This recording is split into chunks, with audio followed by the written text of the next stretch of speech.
Forms on Fire client success team. And today we're going to show you how to use form connectors, what to access them at, and give you an example of how to add an email connector.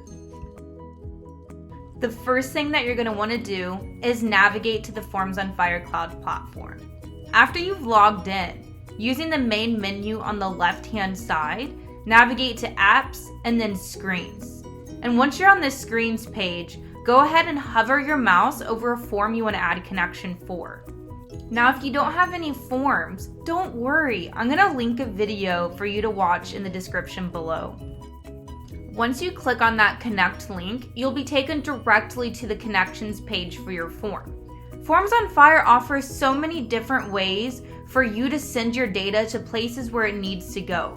To add a connection, simply click on the black Add Connector button in the upper right-hand corner of your screen. This will show a pop-up window with all of the direct connectors that Forms on Fire has to currently offer. It is so easy to add a connection to your form. All you need to do is click on the icon for the connection you want to add and it will automatically be added to your form. For this example, we're going to just choose the email connector. The email connector allows you to choose an attachment type. For this example, we're just going to choose PDF. So every time a form is submitted, it will send an email with a PDF attachment.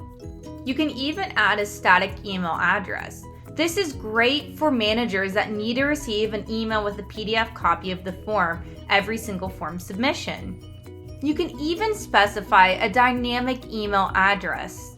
This is great if you want to send an email to a different end user for every form submission. A good example of this would be sending a customer their invoice. You're also able to dynamically customize the subject, body, and attachment name of your email. Think of all that time you're going to save. You even have the ability to attach your custom output template report that you created in Microsoft Word or Excel. You can also utilize the run condition feature. This is really helpful if you want to send emails at certain times to certain people. For example, if you have a workflow process and you only want to send an email to the client or a manager when the workflow process is complete.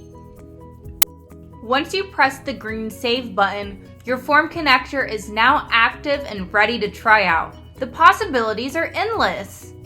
Now you know how to use the Forms on Fire form connectors. Go ahead and give it a try. Don't forget to say hello to our friendly tech support team. Just give them a call.